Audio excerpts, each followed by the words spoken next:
I'm Ashish Dixit, $2.45 on Twitter and GitHub, and I want to talk to you about something I discovered, remote pair programming as a way to learn, whether it's a technology or a gem or a library. Before I get into that, I want to start out with a story of how I learned to drive. I struggled. I couldn't steer the damn thing for 2 weeks. But then I decided to watch my dad do it and just try and mimic him, and voila, I could drive a car. What that taught me was that when you're learning something new, it's much easier to try and mimic someone who has already internalized the process and then get the hang of it before you try and get to the messy details. And that's one of the areas where pair programming shines. When you go out and work with someone else who already knows what they're doing, you could just watch them and try and mimic them, and then you are up and running pretty quickly.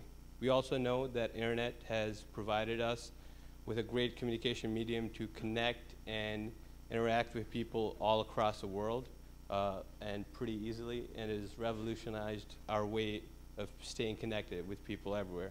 So together, with internet and the remote tools that we have and the power of pair programming, when you combine them, it is really an awesome tool for you to learn from the great community that we have of professionals who know what they're doing.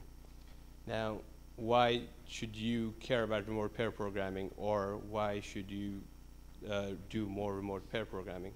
Well, one of the things that I discovered is that it is a great way to learn, and it's not just Ruby or a language, but you could learn techniques, workflows, libraries, and it's not just beginners like me, but anyone who is wanting to learn something from someone else who knows. It's also a great way to interact with the community.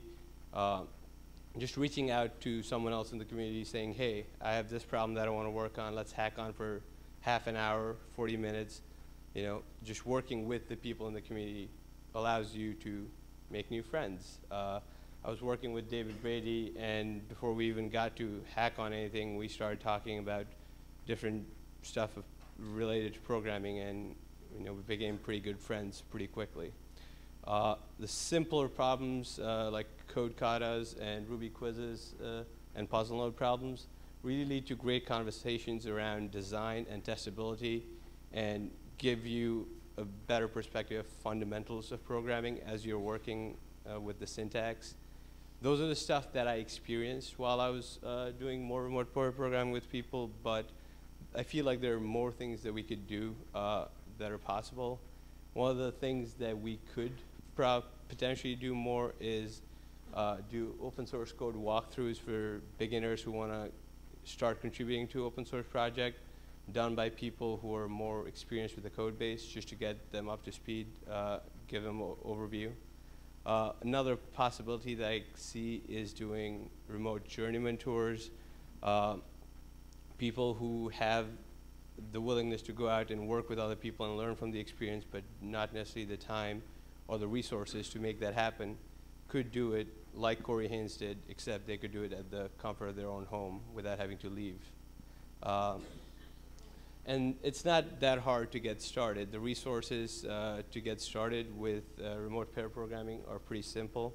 Just need a mic or a headset and Skype to talk to one of your pairs. I think Google Chat with audio also works. I just use Skype, and it's worked pretty well for me. TeamViewer for screen sharing is a great tool. It's available for all the platforms, and code katas, Ruby quizzes, and puzzle node problems, they're all like simple problems that you could work on. So what I would like to do is I would like more people to do this, and I would like to thank you for hearing me talk today about remote pair programming.